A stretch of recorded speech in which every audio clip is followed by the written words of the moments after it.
Welcome back to West Coast Minis. My name's Sam, and you're watching the Total War 2 Tabletop series.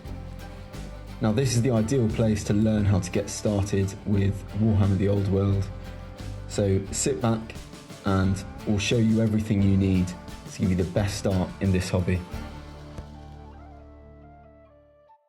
The Empire is man's greatest state within the Old World, and its armies represent humanity's greatest chance of survival in a world of orcs, Skaven, and far worse. Not a unitary nation, the Empire is broken into several provinces, each with their own colours and state armies. Today we're going to be painting 4 of the Empire's most vibrant states, those being Altdorf, Talabecland, Sturland, and Averland. Now, as Empire has not yet been re-released for the Old World, the prices for some of these kits online are truly outrageous. Here's one for £95. Don't buy this, guys. Just wait for it to get released. Or look elsewhere on the second-hand market. And if you do buy this, wow. Once purchased, take your sprue out of the box and drop it on the table to release the parts. Failing that, you'll want some tools, of which I recommend clippers, plastic glue, an emery board, and a small hobby knife. Milliput will go a long way as well. Again, there's some really expensive tools on the internet. However, a budget set like this from Amazon is a great place to get started, especially when it's from the well-known brand of Wamai Kong Kong. So if you are new to this, use your clippers to clip out any of the parts you need. Then use your emery board to grind down any of the connection points. Now, given that Old World models are old, excuse the pun, you may need to use your mould knife to remove any visible mould lines. Just try not to do yourself a disservice on your hobby knife. Milliput comes in 2 parts, of which you want to mix those together. After a while, that will then become a solid substance, but you'll have a good few hours to play with it before then. What you're going to do with this is you're going to put it onto your base. As you can see, just push it onto your base. You may need to use your hobby knife to cut around the edges as well. Once you're done, you should have something that looks like this. I'm using a roller, but again, you can use your hobby knife to create any texture you want, and then I'm adding to that texture with this big rock. So that's what it should look like, and we're just going to put our model into it like so. No need for any glue. Empire State Troops have got 3 main components: a body, a head, and then the weapon options. We're going to be making spearmen, just using a little bit of glue on the contact point. Once that's done, we'll glue the head on.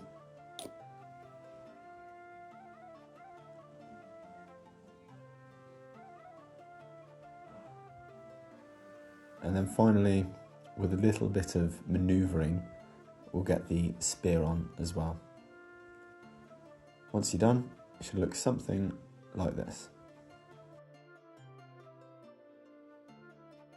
Now, in my last video, I talked about priming very briefly. However, for newcomers, it's probably a good idea if you actually stay away from spray paints and get yourself a white and a black paint. Something like Citadel options are brilliant for this, where you can use your white paint to prime the model quite nicely for anything speed paints. This is later on, as you'll see, going to give a really good coverage and works really well with speed paints. Now, the black will be useful in its own right. However, one of the other things you can do is just get used to mixing paints early. So a little bit of black, a little bit of white. We can make a variety of different grey tones, of which we can use for the base in this instance. Now, initially here you see me really struggling. However, if you add 1 part water to 1 part paint, this will flow really nicely over the base and give us a variety of different textures in its own right. So once done, and with a black line around the rim, you'll have something that looks like this for 4 different spearmen. Once again, to keep these videos as beginner friendly as possible, I'm using the Army Painter 2.0 Speedpaint starter set. It's a great place to get started. It contains all these paints, as well as a painting guide and a brush that I'll be using today. The first thing you want to do is grab your peachy flesh, give it a good shake. All these paints need shaking. Once done, I want you to cover all the parts that are, no surprise here, fleshy. So we're talking heads, faces, hands. Also beyond that, one of your spearmen will have bare feet, of which you can either use this colour or later on you can paint them brown so that they blend in with the rest of your troops. Now opening up the Classic Empire Army book, on one of the latter pages you'll see the colours of the Empire, of which we'll be painting the red and yellow of Talabecland, the red and blue of Altdorf, the black and yellow of Averland, and the green and yellow of Stirland. Conveniently, 3 of our schemes start with the paint colour yellow. From there, our man from Stirland, we're going to be using the green. Our man from Talabecland, that's where Slaughter Red will come in. Averland, we make use of Grim Black. And Altdorf, who's already using Slaughter Red, we use Beowulf Blue as well. So Zealot Yellow is a really rich tone. Make sure that you paint it around evenly to ensure that nothing looks too orange off the back of using it. However, it's a great yellow and perfect for this purpose.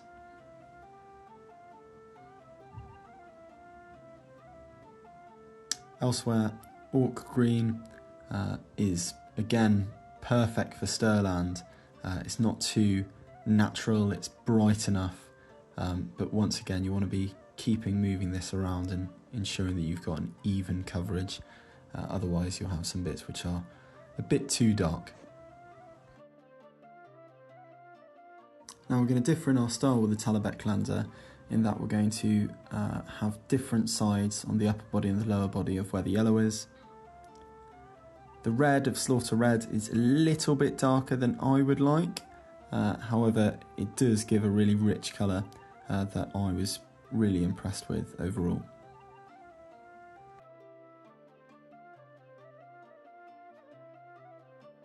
Again, further mixing it up with our Averlander, we're going to paint more areas yellow, and I'll explain why in 1 second. So we'll have the final quarter of him where we'll use the Grim Black. We'll also make sure that we're covering the hat with Grim Black to really show off both tones of this and compensate for the fact that we've done 3/4 of yellow. Once done and you're happy, get your non-contrast black. Something like Abaddon Black is perfect for this, and draw straight lines down one of the spare arms of your man. This just gives a bit of model variation and is really good in a unit to mix things up.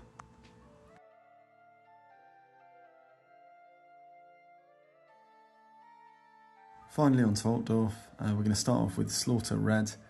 Looking at this with the red and white, that makes me think of Talabheim, which is the colours of Karl Franz's faction in Warhammer Total War. If you want to go for that kind of colour scheme, I recommend picking up a colour called Apothecary White by Citadel and going over the white with that. Moving on to the blue with a bit of Beowulf Blue now. I would recommend with this just 1 coat because it does go quite dark, as we saw in my last video with the dwarf. But just make sure that you're getting around this nice and evenly with everywhere where it's required. Now we've covered our primary and secondary colours, I'm going to open up the Army Painter painting guide, which breaks colour schemes into 3 types: complementary, split complementary and analogous. Now, both Talabecland and Stirland are analogous, they're similar kind of areas on a ring. Altdorf is opposite, so is complementary. What we're going to do is we're going to try and move one of our analogous ones, Stirland, into a split complementary style. Elsewhere I'll reference the art of David Gallagher to find red as a complementary colour for the Avaland paint scheme. So if you look at a lot of the art and the fluff for Stirland, red is the go-to tertiary colour. However, if we look at a colour wheel, we see that a kind of a purple or a maroon would be better suited. The starter set has the colour Purple Swarm, which we'll be using on the key accents for our Stirland State Trooper.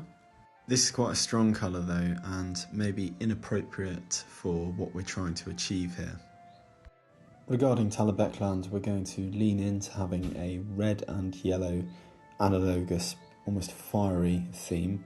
Then with Altdorf again, we're going to reference some art and bring a little bit of yellow into play here. From here you can see that we've been able to create 4 very distinct yet vibrant paint schemes, all of which do the various state colours justice, which is good to see from just one starter set.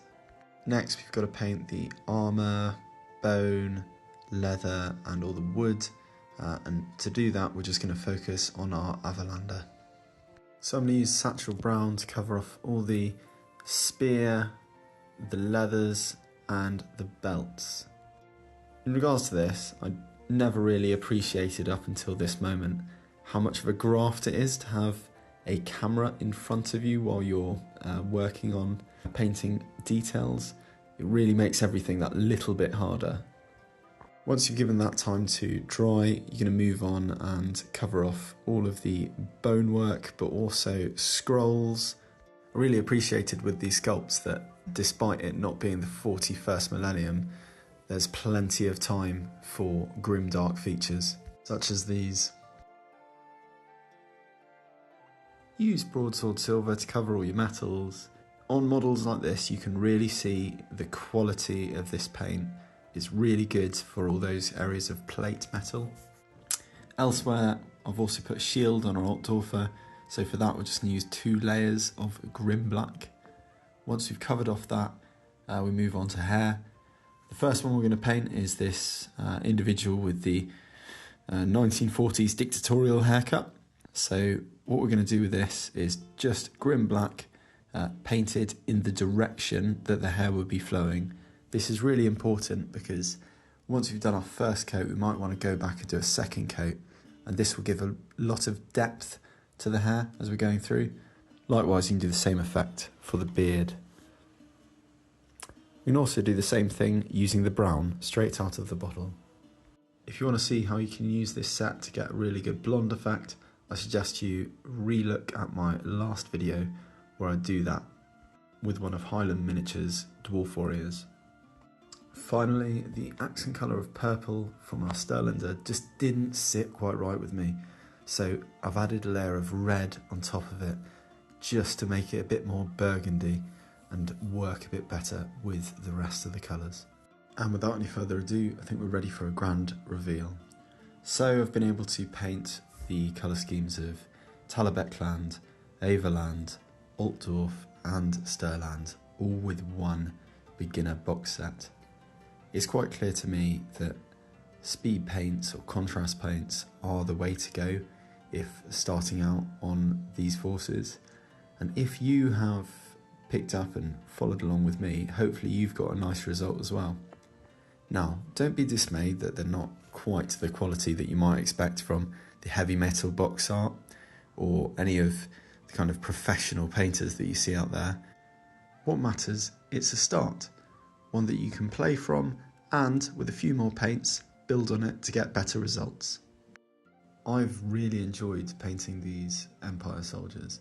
I don't think I've picked up these models since I was a child, so it was a good trip down memory lane, made a lot easier with speed paints.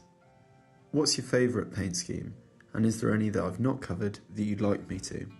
Pop it in the comments below. As to the next video, I'm going to move over and have a look at another fantasy race. But without any further ado, I'll see you guys on the next one.